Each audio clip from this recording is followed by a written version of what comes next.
嗨，大家好，我是坦平树，今天是2025年7月26号。这一期咱们聊一聊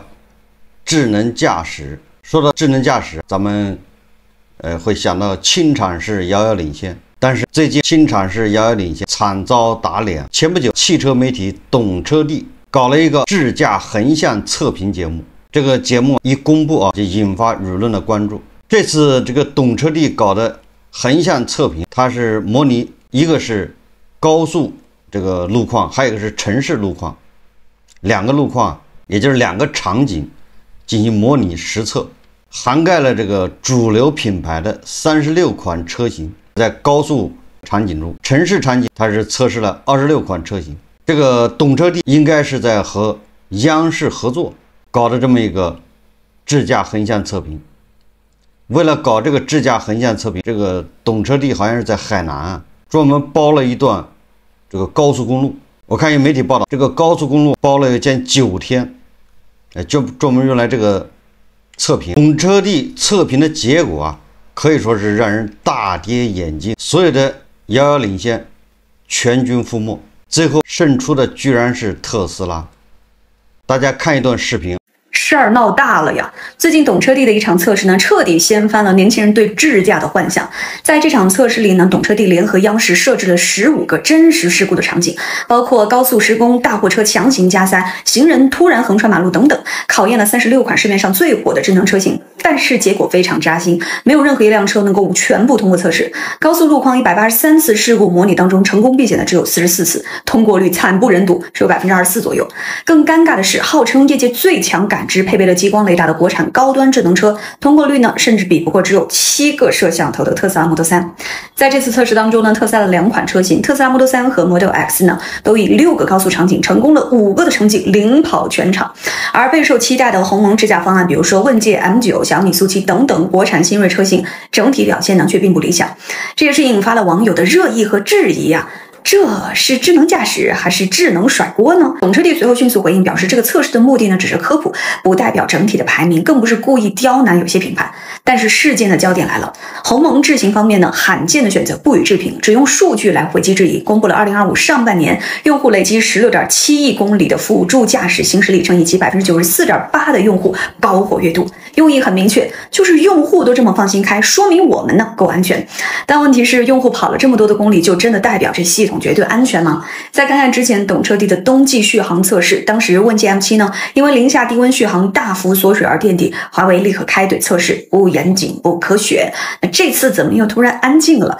业内有人分析，是因为这次呢，央视参与背书，车企集体秒送，不敢硬刚了。但是背后真正的问题其实是智能驾驶行业呢，长期缺乏一个统一的权威测试标准。懂车帝这次测评虽然说存在一定的变量都没有控制好，但是呢，这个意义还是很重大的，直接戳破了智能车企的宣传泡沫，把各家车企从广告拉到了现实里裸泳。当年特斯拉进入中国市场的时候呢，就扮演过鲶鱼的角色。当时国内有很多新能源车企呢，还在靠骗补贴混日子。特斯拉进来之后呢，以极高的产能和产量，逼着所有人加速追赶。而如今呢，国内新能源车企的产能已经基本追上了，竞争的焦点自然就转移到智能驾驶上了。这个时候，懂车帝再次请出特斯拉做鲶鱼，把所有的品牌都拉进智能驾驶场景里进行残酷的对决，用实际水平呢揭开了智能驾驶的一个真实水平。再加上公安部最近公开警告，强调目前的智驾只是辅助功能，驾驶员如果说脱手睁眼，将会承担全部责任。而这一系列的动作呢，彻底击碎了年轻人对智能驾驶可以躺平开车的危险幻想。现在车企们变得非常的谨慎，甚至小米呢都已经把原来的小米智驾 Pro 改名为小米辅助驾驶 Pro， 避免误导消费者，也避免被监管盯上。那懂车帝这次的测试呢，其实不在于难堪某个品牌，而是提醒我们所有人，辅助驾驶买来可以用，但是千万不要指望着它可以拯救你的懒癌和马路杀手的基因。不得不说，这回真的是来了一把马斯克。我看有媒体报道，特斯拉这个 Model Y 还有这个 Model S， 它智驾 FSD 用的还是这个2023年的这个版本，它不是2025最新版，车也不是2025年的最新版。这一下让很多人大跌眼镜。当然了，有很多人痛骂这个懂车帝是充值帝。这个懂车帝到底是在为谁代言？懂车帝到底拿了特斯拉多少钱？尤其是特斯拉的这个 CEO 马斯克还对懂车帝的这个测评节目转发了，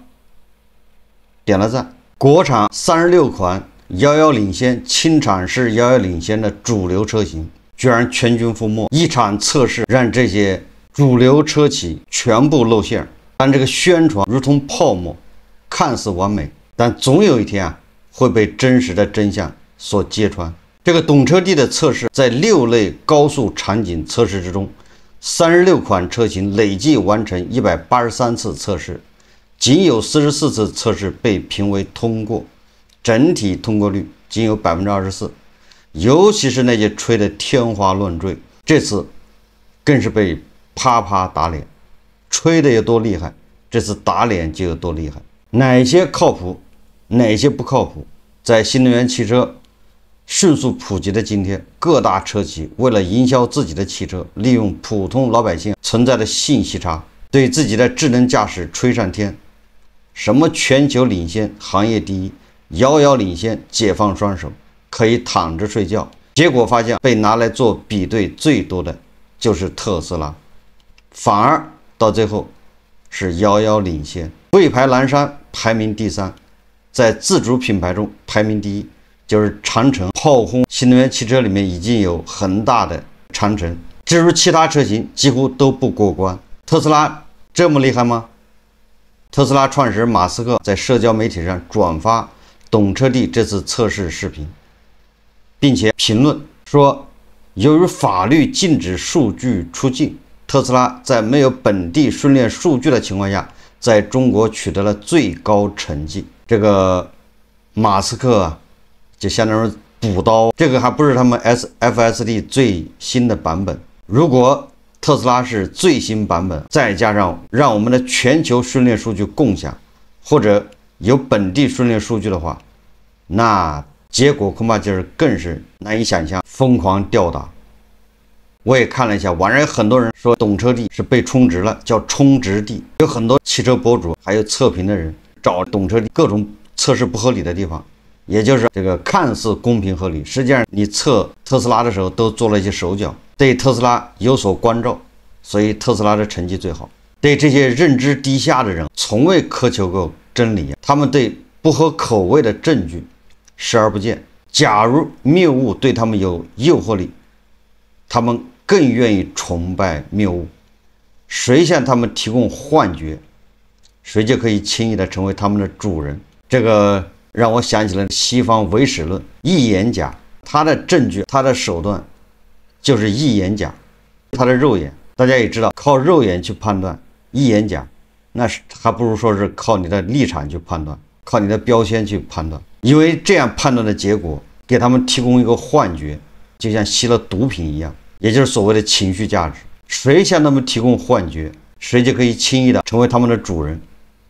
谁摧毁他们的幻觉，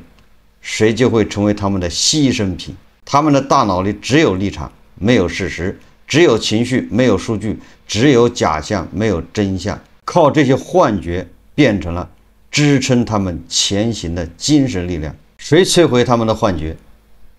他们就对谁发起攻击。我们每个人都要为自己的认知买单，我们的认知也对得起我们正在遭受的苦难。不是别人让你这么做的，而是你自己一厢情愿。懂车帝有没有可能变成充值帝，这个谁也不好说。但是大家也知道，这是懂车帝联合央视新闻发布的，明明是有关部门一次科普，无非就是想告诉消费者，现在没有真正的所谓的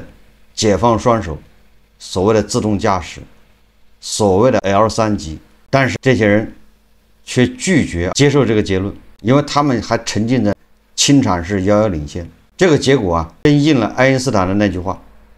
叫改变一个人的认知比了解原子弹都难。结果就是一堆不成熟的车企， PPT 造车的车企研发了一堆不成熟的车，卖给了一堆不成熟的消费者。在这样一个商业闭环之下，隐藏了太多的风险。当我们都沉浸于遥遥领先的错觉之时，自然也就失去了对汽车工业、道路安全、人类生命的敬畏之心。只有我们认清真相，谨慎驾驶，才能确保自己以及别人的生命安全。但这并不是最重要的。最重要的是敬畏生命。当我们坐上汽车的时候，一定要谨记，不管是燃油车还是电动车，不管什么年代，汽车本质从来都没有变化。汽车就是把人安全地送往目的地，生命安全始终都是首先要考虑的标准。只有我们对人类生命有了敬畏之心，我们才能用心做好产品。懂车帝的这个横向测评就像点了一把火，刺激了某些人自卑的内心，没有办法接受这样的一个结果。正好巧了，在近日举办的高质量完成“十四五”规划系列主题新闻发布会中，公安部交管局的局长王强回答记者提问时表示说，据我们了解，目前我国市场上销售的汽车搭载的智驾系统都不具备自动驾驶功能，这些智驾系统都还暂时停留在辅助驾驶阶段，也就是说是由系统辅助驾驶人来去执行一些动态驾驶的任务，车辆还是需要人来操控，驾驶人才是最终的责任主体。如果驾驶人在驾驶车辆的时候脱手脱眼，也就是我们所说的双手拖把，两眼不是观察前方，而是低头看手机，甚至是睡觉打盹，不仅存在严重的交通安全风险，一旦出事还可能面临着民事赔偿、行政处罚和刑事追责3重法律风险。记住了，你只要往驾驶室一坐，你就是第一责任人，一定要记住了。不要听那些汽车厂商怎么吹智驾，不要听他忽悠，很多媒体都在忽悠，有的是这些遥遥领先的这个汽车厂商，他不直接吹，他通过一些自媒体，通过一些叫偶遇，拍到某一个这个品牌的负责人在驾驶室，车在走，他疑似在睡觉。这个从另一个角度，从侧面去宣传这个品牌的智驾。我又想起了这个今年3月份，在安徽铜陵高速上，3个武汉年轻的女大学生去池州参加公务员考试，他们开着新能源汽车，也是智驾。他那个场景正好懂车帝这个高速场景里面反复模拟的。事实证明啊，国产的这新能源汽车遥遥领先，都解决不了那天晚上车祸遇到的场景啊。这就是我为什么一直对小米造车什么半小时卖几十万辆各种吹，非常不以为然。小米造手机，我认为有可取之处，虽然他把造手机营销用来卖汽车，饥饿营销、互联网营销，但是手机是手机，汽车是汽车，汽车排第一位的是安全，司机的安全，乘客的安全，还有行人的安全，敬畏生命。你手机你怎么营销，出不了什么大事，顶多对消费者来说，买了个手机性价比不合适，或者是用起来没那么好用。但是汽车就不是那么简单了，你设计上稍微有点缺陷，或者你的营销上面有夸大，对消费者有误导，对车主有误导，那都是人命为代价。有很多人他理解不了这事，爱屋及乌，一看小米做手机不错，马上就认为小米做什么他的无条件支持。这种就是刚才说的脑子。这次懂车帝算是彻底的把这些国产的这些主流品牌底裤都扒干净了。这也反映出我们这个车企浮躁，主机厂商，这也反映出为什么我们总是在内卷。因为你这是低质量竞争，你尽在研究冰箱、大彩电、按摩椅，在研究的什么车规级纸巾盒，唯独在安全这一块下的功夫不够，或者是流入形式，流入表面，没有核心技术，所以竞争就非常惨烈。没有核心技术，无非就是你会的我也会，那就看谁更狠，看谁能更压榨自己的员工，看谁能更欺骗消费者，看谁能更压榨供应商，还有下面的经销商。你没有核心技术，你没有自己的护城河，科技一定是要发展的。这些主机厂商有责任去研究支架。虽然说现在支架还没有达到那种 L3 水平，未来一定是智能驾驶，未来一定是人类要解放双手。我相信这一天也不会太久。但是在这个路上，希望咱们的主机厂商是真正的投入去研究支架，让支架越来越好用，让智驾越来越安全，而不是把不成熟、不合理的技术直接民用，甚至夸大当宣传卖点，把这个消费者当小白鼠。如果我们再有些观察一下其他的行业，你就发现了，这不光是新能源汽车行业是这样，这很多行业都是这样。举一反三，你想一想，作为央企中黄金，它下面的一个选矿厂，3番5次的召开这个安全生产会议，对吧？每次还宣传安全生产抓得多好，而且下面的选矿厂还作为一个教学基地，结果这隔山板啊，居然焊接不牢，有裂缝，就这么在3番5次的检查要求之下，居然还这个安全隐患都没有排除，酿成6名东北大学的年轻大学生这个惨剧。你看看，无论智驾、新能源汽车行业经常是遥遥领先，这些高大上的，还是这个选矿厂这种傻大黑粗的地方，都体现出一种咱们做事不认真、糊弄、流于形式，主要靠吹，对吧？一个纸巾盒能吹出花出来，唯独对安全这一块闭口不谈。出了事故，第一想是什么？拿车衣把那个事故车给盖起来，让你看不出是哪个品牌，对吧？新能源汽车只要一出事故，就2个品牌，一个是特斯拉，一个叫其他，这个大家都清楚。新能源汽车只要一发生事故，媒体一报道，不是特斯拉就是其他。当然现在恐怕稍微好点了，我又想到了食品安全，我又想到了这个甘肃天水幼儿园的铅中毒，杭州余杭的自来水异味。你把这些串起来想，你就会发现它有共性。这个共性一就是漠视。什么叫漠视？就像开玩笑一样，没有人真的尊重生命。无论是用颜料的涂料做点心，还是自来水异味10几个小时才有反应，这都是叫漠视。第二个就是夸大，流于表面。无论什么事情都是一顿猛吹，用吹来掩盖，也就是金玉其表，败絮其中。只要不出事，